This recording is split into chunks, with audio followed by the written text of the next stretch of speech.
So yesterday we looked at food systems generally. Today we're going to take a look at a more specific aspect of food systems, and that is we are going to look at food deserts and food justice and oppression in food systems. So there are just a number of problems in terms of accessibility of food, and a lot of them have this historical connection to a process called redlining. So we'll look at that as well. And then we'll look at some of the solutions or approaches to mitigating these problems with food insecurity and food deserts.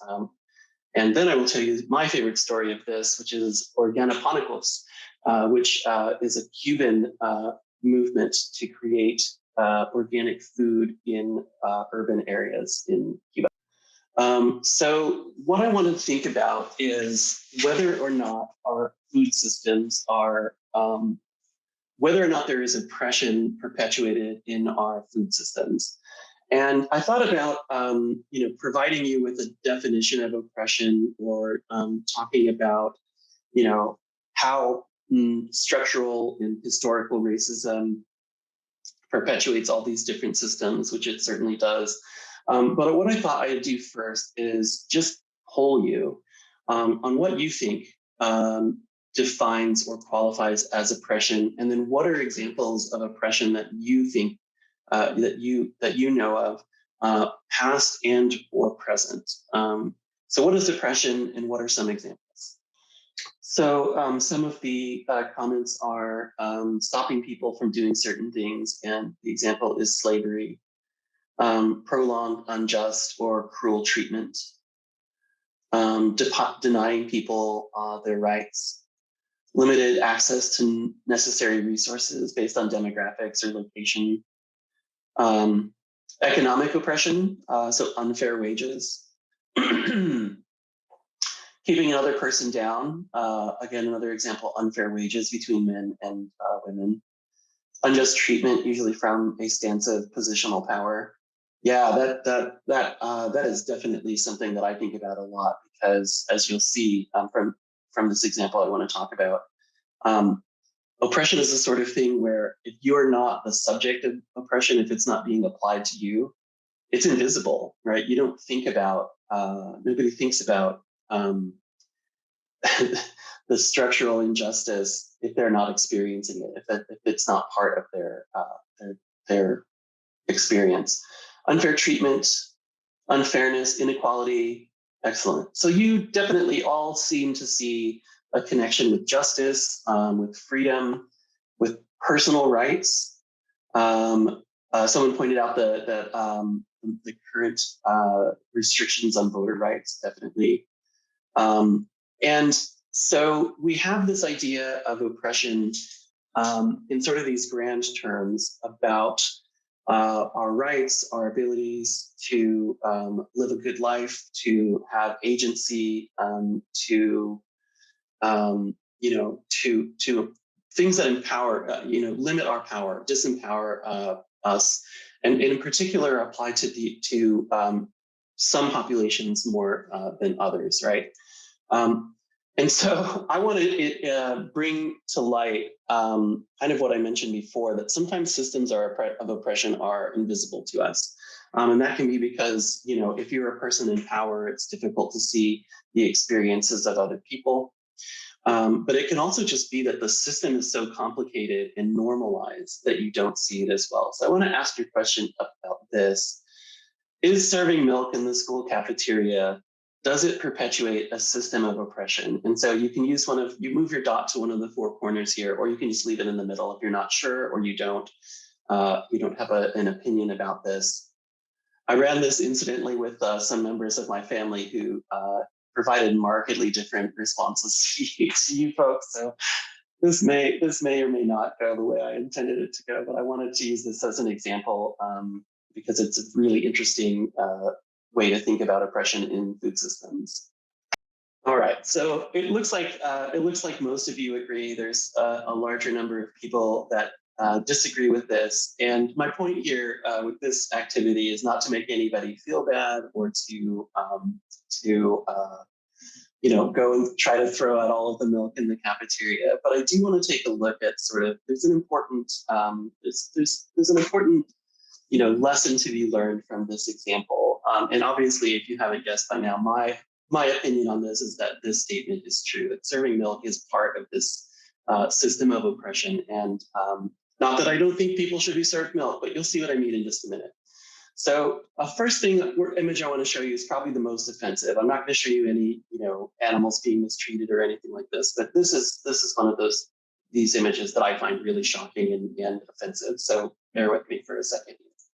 And that's this. So when we think about milk, one of the things that you might not know is that there is this movement currently by neo-Nazis and white supremacists to use milk as a symbol of white supremacy. And this screenshot comes from a local participatory art project by Shia LaBeouf, of all people, in which he placed a camera and asked, people to make statements regarding the inauguration of Donald Trump. And so a group of white supremacists did this with that art exhibit. Basically, they took off their shirts and they all chugged, gallons of milk and shouted things like, "We can drink this, you can't." And the implication being that, white people can drink milk and people of color cannot. Therefore, it's evidence of their superiority. And this to me was shocking. I thought that this maybe was like some just new, bizarre, whatever. I don't think it's demonstrating white supremacy, people running around with no shirts on, guzzling milk on camera. I don't know what that communicates, but certainly not any kind of supremacy to me. But this is an important, new movement, or at least a symbol of their supremacy. So we have to take it as something they take seriously. But here is one of the historical antecedents to this movement. And this is a statement by Herbert Hoover in 1923, talking about talking before the World Dairy Congress.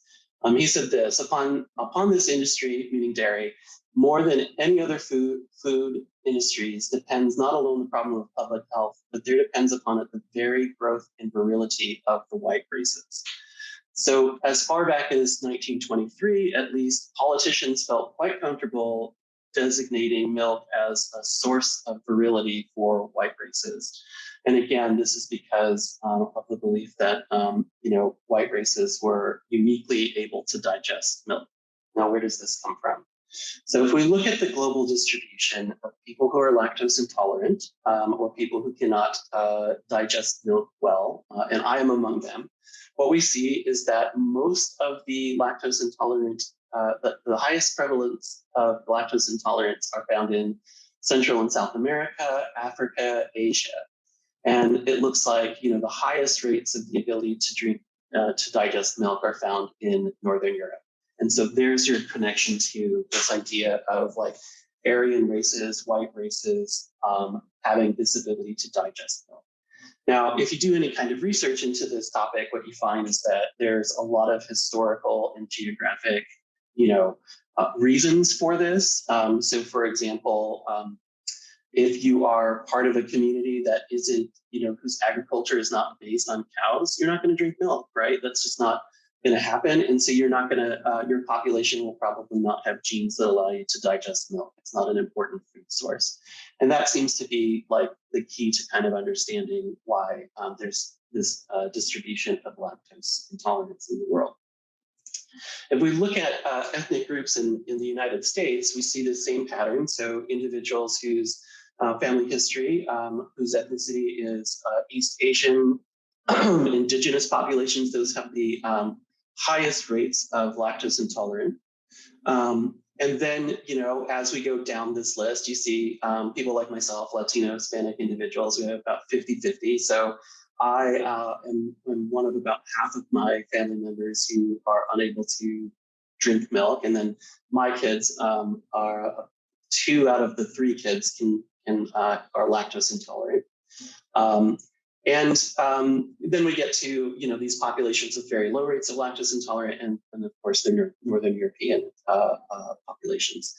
But look at, Italy. So Italy, a Mediterranean region, also high rates of lactose intolerant, and it really depends on where they're from. If people are from a region of Italy where milk and dairy has been used historically, they have the ability to eat lactose or to eat dairy, and if they're from other regions, they don't. So this is just simply a matter of like adapting to the food that's available.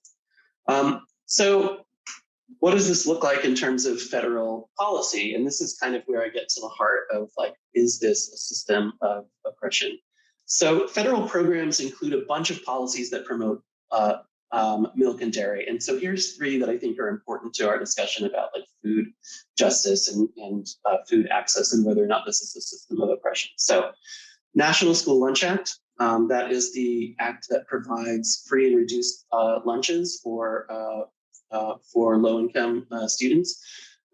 This requires the schools that participate and receive money from those programs to offer fluid milk. So that is a requirement. If you're a Title I school and people in your school are receiving free and reduced lunch, they have to take fluid milk. They have to take a carton of milk. The Supplemental Nutritious Assistance Program and SNAP for women, infants, and children prioritize milk and dairy products, not just in their literature that they hand out to people, but also in providing coupons and incentivizing people to buy milk. So people who are on federal assistance food stamps essentially are receiving milk and dairy products as part of that assistance. And then there's the U.S. Farm Bill, which assures a minimum price for milk that's used in dairy products. And this protects farmers who raise cows.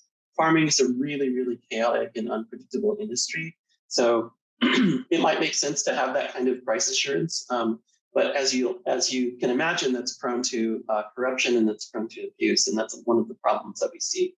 And in particular, with the National School Lunch Program and the Supplemental Nutrition Assistance Program, those programs collectively buy up surplus milk and ensure a steady demand for dairy products. So there's lots and lots and lots of lobbying by dairy industries for those programs to include and prioritize milk. And then there's the USDA, which has for decades and decades aggressively marketed milk to dairy consumers. I didn't know that I was lactose intolerant, though I probably could have guessed, until I was an adult and talked to my doctor about feeling, nauseous and having some digestive problems. And it turns out I've probably been lactose intolerant all my life, but you wouldn't know it because my mom followed the advice of my doctor and fed me as much milk and cheese as I could eat.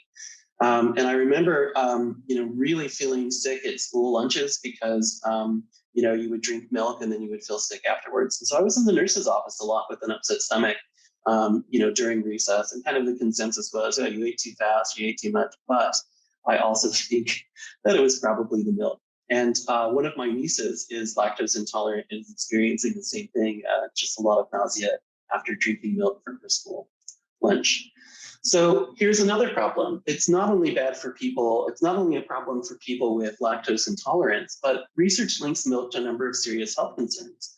So milk and dairy products are the top source of saturated fat in American diets, contributing to heart disease, type 2 diabetes, Alzheimer's disease, and obesity. In fact, there's some studies that have indicated that Americans can cut about 50% of their saturated fat intake by switching from whole milk, which a lot of people still drink, to skim milk, or from cutting out their dairy altogether. That's insane. Studies have also linked dairy to increased risk of breast and ovarian and prostate cancer. And one of the things that's important to note, going back to whether or not this is some kind of system of oppression, is that significant racial disparities exist in these milk-related illnesses, with groups like African Americans, Latinos, Native Americans, and Native Hawaiians suffering the worst effects.